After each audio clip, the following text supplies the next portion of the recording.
the item number or barcode, the receipt ID, rather.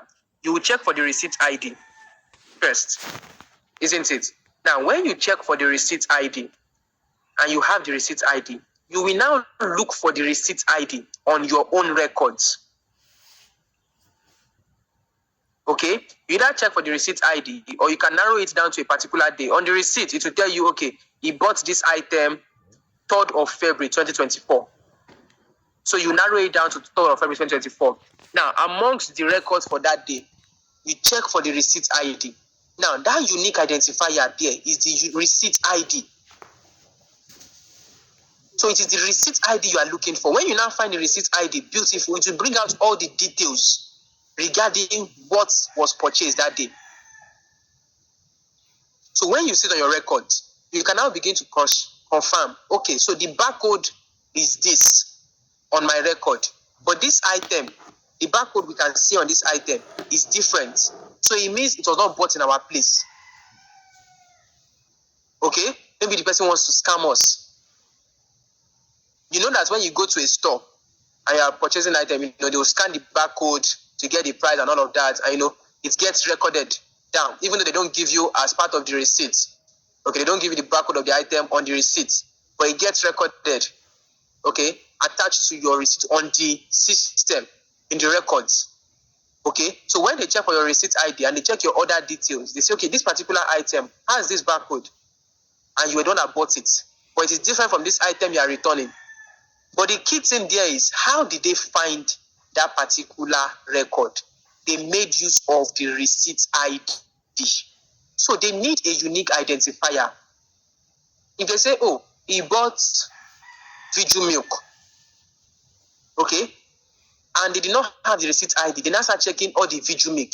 It will be cumbersome because plenty of people would have bought Viju milk. It is only a unique identifier that will let you know that, okay, this is the particular one the person bought. This is the particular record we are looking for. So you need a unique identifier. Let's look at this example on the screen. Okay, we have a table that contains the order ID, product name, the salesperson, the person that sold the item, and then the sales amount. All right, something is wrong with the sales amount. Can someone tell me?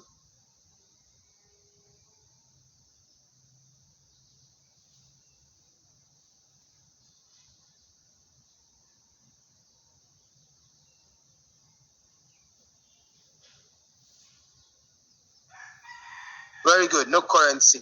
So let's go ahead and correct that. Okay, so let's make use of dollar. Beautiful. Good. Oh, although this is very, very, very, very expensive. I mean, imagine buying a cup for $9,000.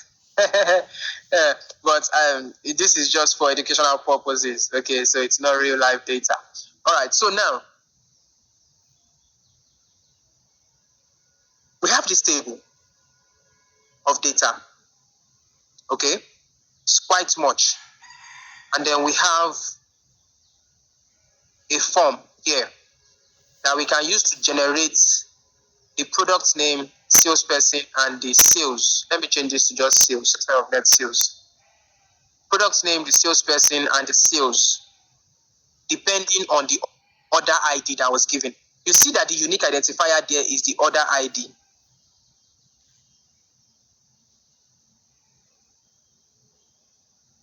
Isn't it?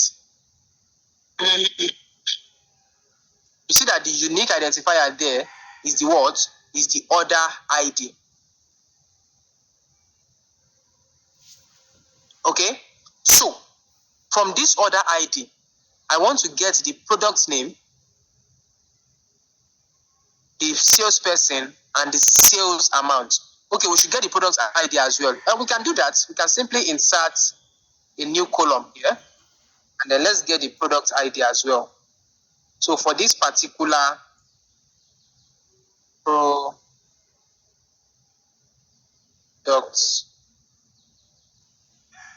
ID. All right, so for this particular order ID,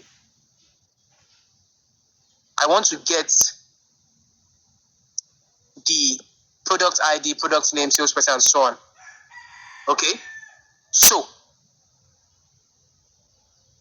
can we use other identifier apart from other ID? Yes, it depends on the data you have. You see that the next data we are going to make use of are not using other ID. Okay, but you just need to make sure that that column, okay, or the value is going to be a unique identifier. It has to uniquely identify a particular record. Not that I have 2 records with other ID 105. Okay, so now for this other ID, I want to find out the product that was bought. I want to find out the person that sold the product and the amount it was sold for, which is the sales amount, isn't it? How do I go about this?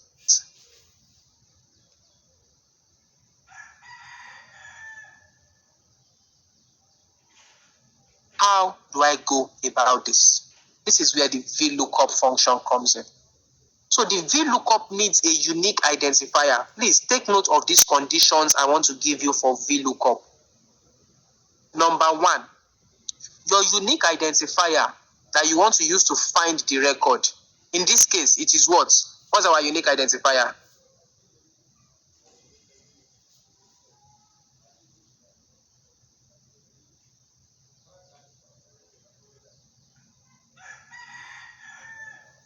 Order ID. Very good.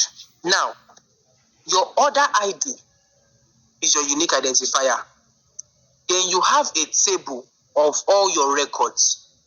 You need to make sure that, take note of that condition. You need to make sure that when you start selecting, because VLOOKUP will ask you for a table where the records are. When you start selecting, make sure that your selection starts from the column for the unique identifier. What do I mean? This is my order ID. If I have a column here, say dates. Okay, I have dates.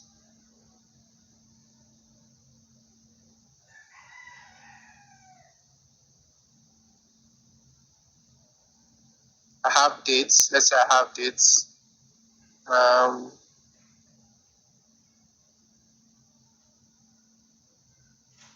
Just give me a minute. Okay, so let's say I have these dates. Okay, I have these dates, and they are part of my data. 2033, 2034. Let's just leave that. Okay. Now they are part of my data. Okay. If I want to start highlighting, I won't start highlighting from dates because my unique identifier is not dates, it's order ID. So I have to make sure I start highlighting from order ID like this.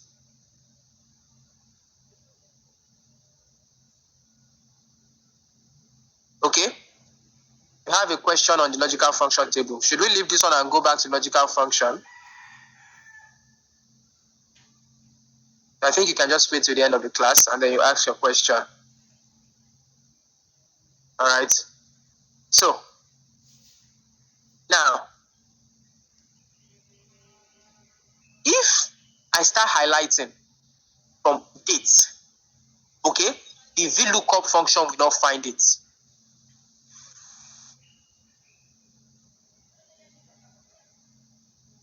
All right. Now, if I want to return the date as well, it simply means that your dates need to come after your order ID. The essence of all this is that your VLOOKUP, okay, the lookup value, okay, that value that you're using to look up, which is your unique identifier, needs to be in the first column that you select. All right. All other columns should come after it. Okay. If your order ID column is not here, let's say it is here, and the values are in this place, your VLOOKUP function cannot work. Okay, so your VLOOKUP needs to be the first column in your data for it to work. So you can simply move the column to the beginning, or just make sure that whatever value you want to grab, product ID, product name, salesperson, sales, whatever value you are grabbing is to the right of the lookup value. If it is to the left, your VLOOKUP function will not work. Okay? So, I think I've taken that again. Now, product ID. Let's see how we grab product ID. Equals to VLOOKUP. VLOOKUP. Okay? It asks you for just simple things. Lookup value. What is the lookup value? The order ID 105. I select that. Comma. The table array. Now, whenever Excel asks you for a table array, okay, you need to make use of what we call absolute reference. Okay, if he asks you for table array or he asks you for range or things like that, okay, you need to make use of absolute reference, because you want to hold on to that table. You are not changing that table, you are not shifting it. Okay, so your table array is what? From here all the way down. So I'll highlight everything down. Okay, comma. Now I will come to this array, I will highlight it, and I will press my F4 key F4. You see that when I press F4, you see that some dollar signs get included now. Dollar sign before the letter, dollar sign before the number, dollar sign before the letter, dollar sign before the number as well. Do you see that? Okay, now that is for the table array. Now, column index number is simply asking for the number of the column that you want to return. I want to return product ID. Okay, what column number is product ID in this selection? In this selection, I'm selecting 1, 2, 3, 4, 5 columns. In this selection, product ID is column number what? Column number what? Column number 3. That's wrong. Very wrong. That's in this selection, column number what? Alright, so what you're typing is very good. Column number 2. Okay? Column number 2. I said in this selection, you selected 1, 2, 3, 4, 5 columns. Product ID is column number what? Column number 2. Simple. Okay? So you're going to put 2 there. Then, comma. The range lookup is what? It's always going to be exact match. Okay? Always going to be exact match. Select false. False is for exact match. You close your brackets and you press enter. Do you see that? Product ID. For order ID 105, it returns what? 4697.5. Why? Let me see. If I come to product ID, okay, so it is 4697.5. Do you see that? In the formula bar, it is 4697.5. But it is showing 4698 here because they've rounded it up. They use this icon at the top here to shift the decimal. If I expand it back, you see that it gives me my 4697.5. Okay, so it is actually 4697.5 that is in this column. Okay. Yes, approximate. Beautiful. Okay, so I can simply approximate this back as well. Approximate it. Good. And I have the correct value. Now, if I want to do for product name, how do I do for product name? Equals to, what is the product name? So I'm going to use VLOOKUP again. VLOOKUP. The lookup value is what? Is still order ID, comma. The The table array is what? This table. Highlight it, comma. So after highlighting your table, what do? Highlight the range and use absolute reference.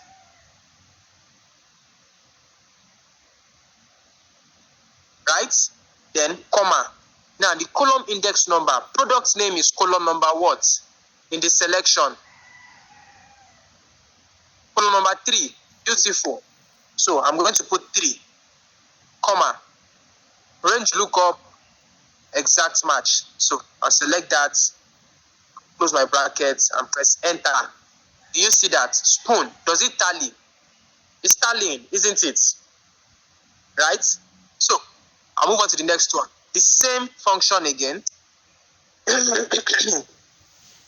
VLOOKUP.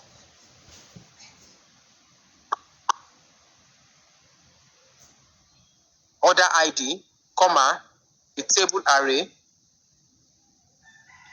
comma, make sure I use absolute reference for my table array. Column index number 4, comma, exact match, close the bracket, press enter. You see the sales person, O'Connell. Okay?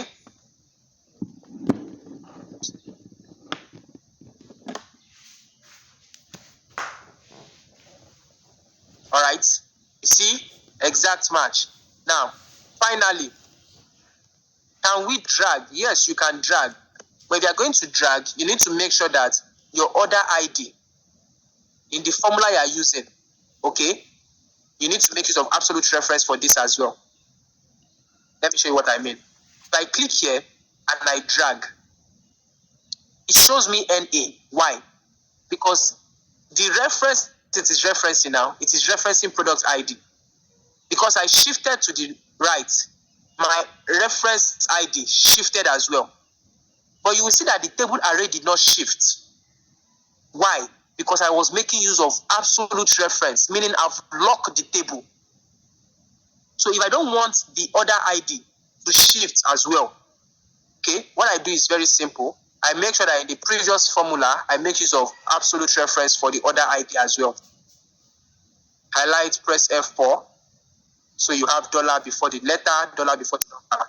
You see that you still have the same value. But now, if I shift, bam, you see that I still have the same order ID as the reference or the lookup value. But now, the column for sales is not column 4, it's column 5. So I'll put 5 and press enter, and it gives me the sales amount.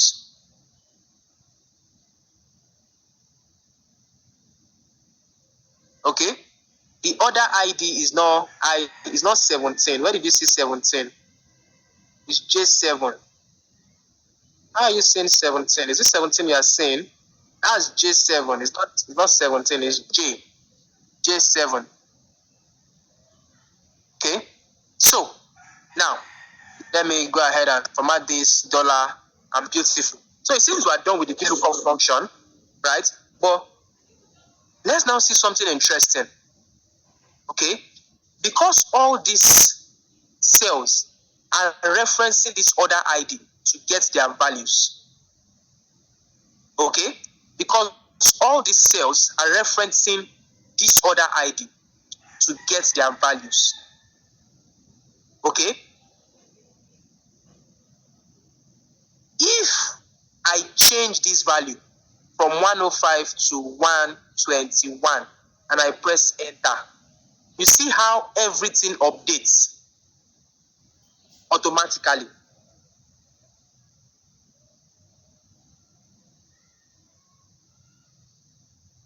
Okay?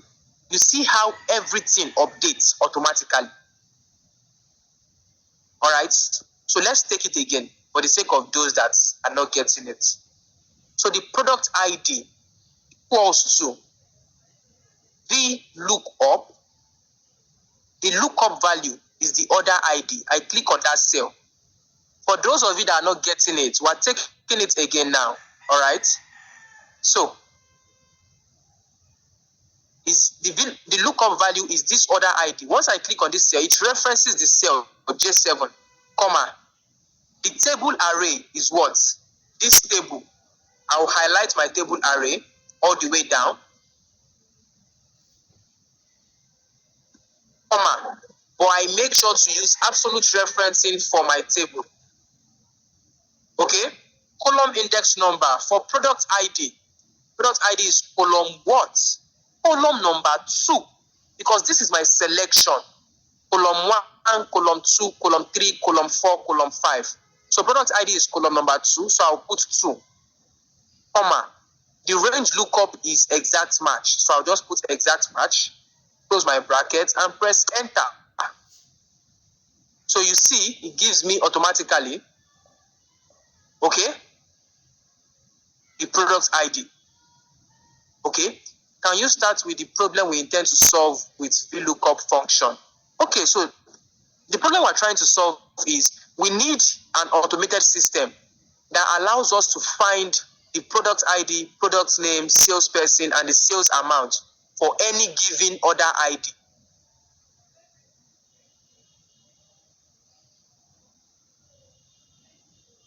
Okay, for any given order ID. All right, so we have a table of data, all right, and we want to get the product ID, product name, salesperson, sales for any given order ID. So I'm going to be looking up the order ID to grab all the details remaining. So I will do the same thing for product name, equals to VLOOKUP. The lookup value is the order ID, comma. The table array is the order ID down like this, highlight the table, comma. How did I get the dollar sign? Highlight your reference and press F4, key F4. Once you press the F4 key on your keyboard, it will insert the dollar sign automatically. Either the F4 key or you press your function key and your F4 key. Okay? Then, column index number for product name, column number 3, comma. How did I get the exact match? Now, here, this is exact match. Okay? So I'm going to click here and I'll press my tab key to select. Then I close my bracket and press enter. It gives me the product name automatically.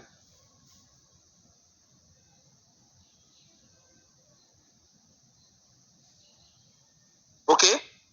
So, the salesperson as well equals to VLOOKUP order ID for the lookup value.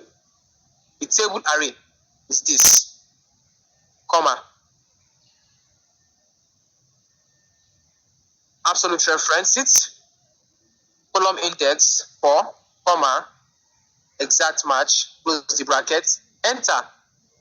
Same thing for the sales, equals to VLOOKUP order ID, comma, table array is, highlight, comma, make use of absolute referencing,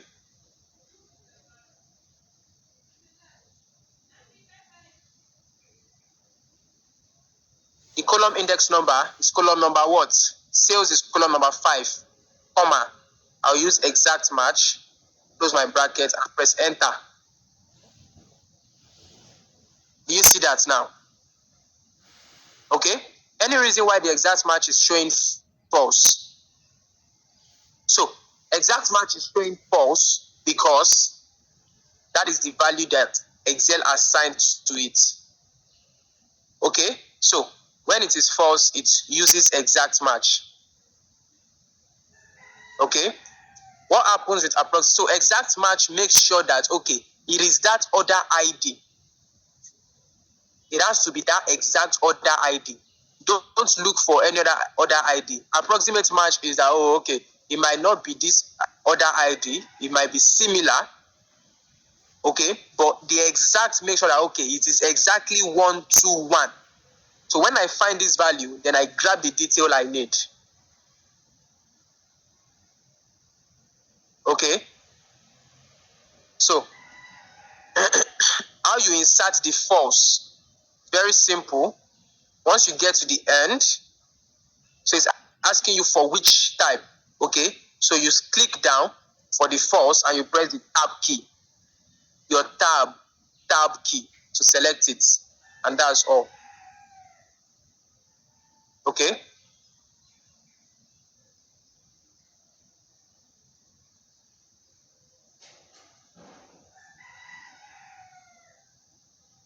The product ID is in cell C7 and you counted it as column 2. Oh my God. I said, now, we are looking for the column index number. I shouted this thing like 5 times already. The column index number is a simple question.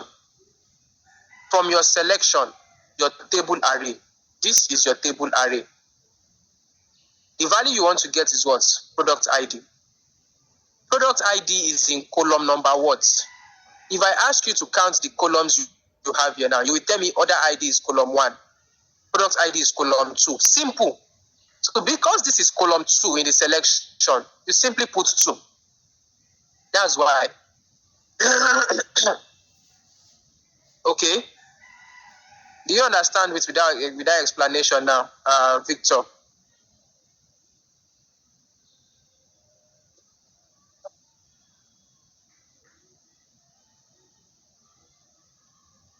You understand it without explanation?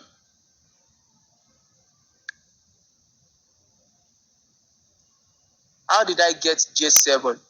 Really? So I got J7 by clicking order ID. Okay? You should know that J7 is a cell reference. Okay? It was not conjured out of the extraordinary. J7 is a cell reference. Okay? So your question should be, or when you see J7, you should first look, okay, and be like, oh, okay, J7, that's a cell reference. Oh, okay, so it's referencing this cell. Okay, and I also showed that I clicked on the particular cell to get the cell value or to get the cell reference. All right, so finally, look 1 and look 2. So you can look up values from another sheet. You are very welcome, Obieze, very welcome. And for Mr. Victor, I surprised you did not respond. I asked if you got the explanation, but it's fine. So, you can look up the values from another sheet. Okay, for instance, now we have this data. You will now see where it comes necessary. We have these IDs, their first name, last name, gender.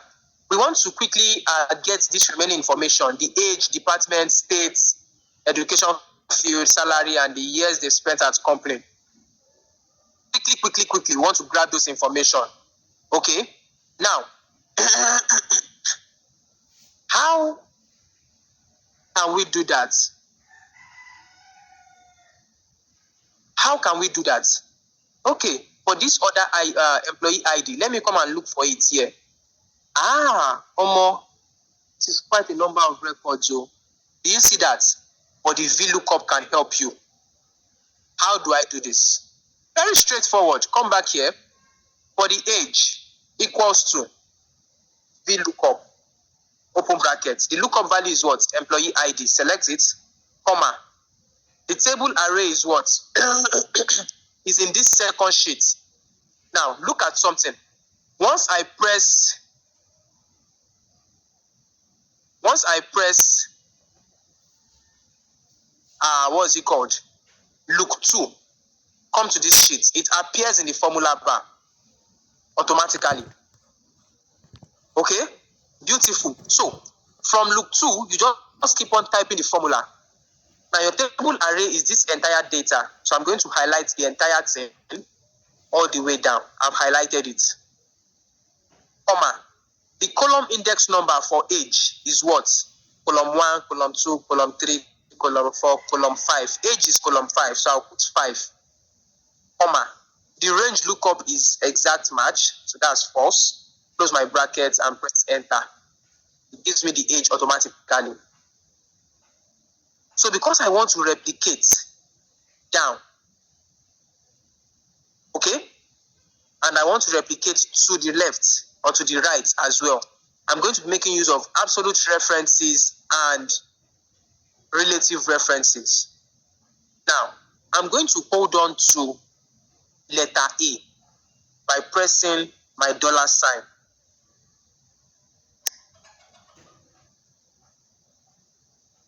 Okay, I'll just press just $1 sign for the letter A. $1 sign before letter A. Now, what does that do? It will hold on to letter A, meaning if I move to the left, column A will still be the one referenced. Okay, but if I go down, because I don't have a dollar sign before number 2 can change. So it can change to A3, it can change to A4, it can change to A5, it can change to A6. Okay, how did we get the absolute reference? Good evening, sir. Are you just joining the class? Mr. Adeboye, are you just joining the class, sir? So A2 can change to A3, A4, A5, A6 because I don't have dollar in front of this number.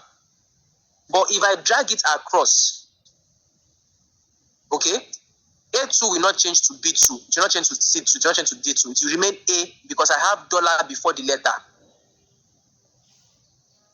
No, sir. Okay, so but I've mentioned absolute reference about 4 times now or 5 times. Okay, and I've just mentioned it again.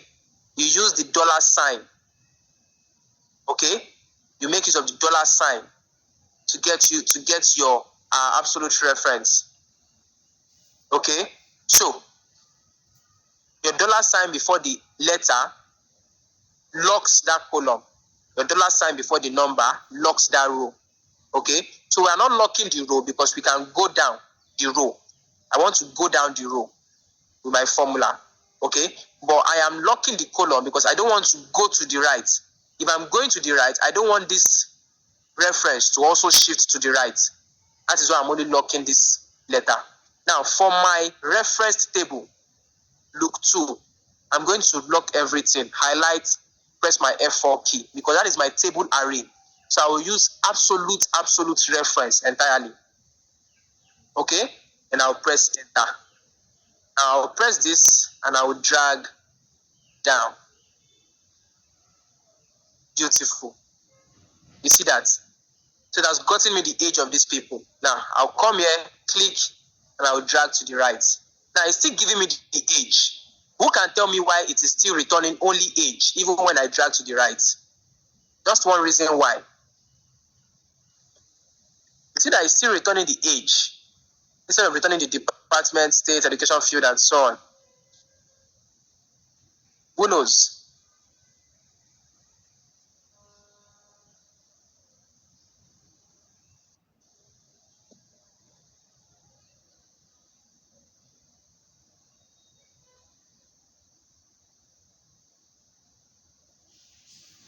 Who knows? Referencing. What do you mean by referencing? Source. Because the rows are locked up. No, not because the rows are locked up.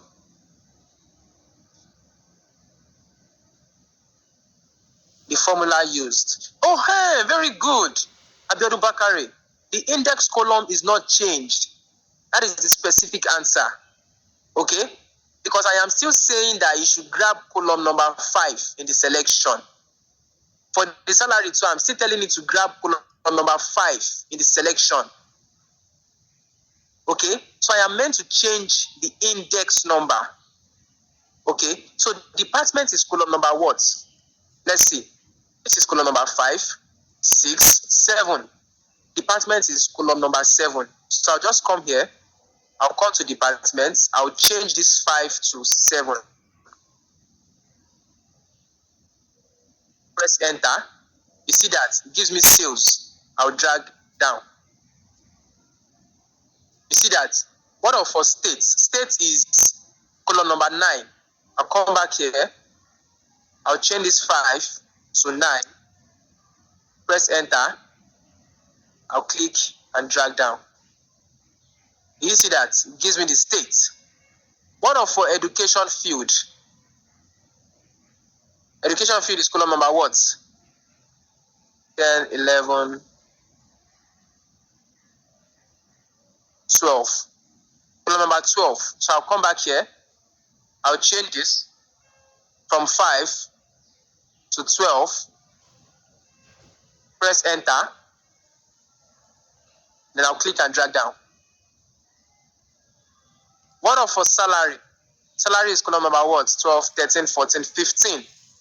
Column number 15. I'll come here. I'll change the value to 15. Press enter. Click and drag down. I would even insert the currency as well. Then for the years at company, 15, 16, 17, 18, 19, 20. Column number 20. I'll come back here. I'll change this to 20. Press enter. Then I will click and drag down. Okay? And automatically, I've been able to do that. Okay? So, is there no way to have a reference that can automatically change as we go across the columns? So, you can. Okay? But you have to do some extra tweaking to it. Okay? You have to do some extra tweaking to it. And that will make it a longer process. Alright? Why are we counting the columns from the other worksheet and not the current one we're working with? Because the other worksheet is where you are getting your data from. That is the table array you highlighted. Okay?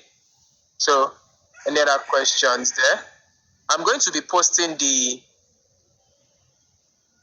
what's it called now? I'm going to be posting the link to our attendance right now, okay, so that everyone can post. All right, while I take questions simultaneously as well. Okay, so currently I have 366 responses. So how many do I have? How many people do I have on this call? 112. So I'm expecting how many responses at the end of the day? 477. Okay, good, because I am a tutor, I'm not feeling. All right, so I'm going to paste the link. So, yeah, so let's fill it. Let's fill the link. Yes, good evening. Yeah, good evening. Please, kindly go back to your logical functions table, please. Okay. Okay. This true or false, is there no way we can drag it down and get the correct answer? Or we keep So there's no correct answer in true or false. Okay, the true or false, the formula is just false. If you type false, it will give you false. Okay, so if I drag it down, it will just give me false, false, false, false, false. Okay. So what if we have maybe like 1,000 or 1 million data? So we keep filling. If you have 1,000 or 1 million data, what do you want to make use of it for? Okay, if you type false, it will just give you false. If you type true, it will just give you true. So what is the use case? All right, so I just showed us that because it is part of the logical function. It's a truth statement. Okay. Okay, no problem. Thank you.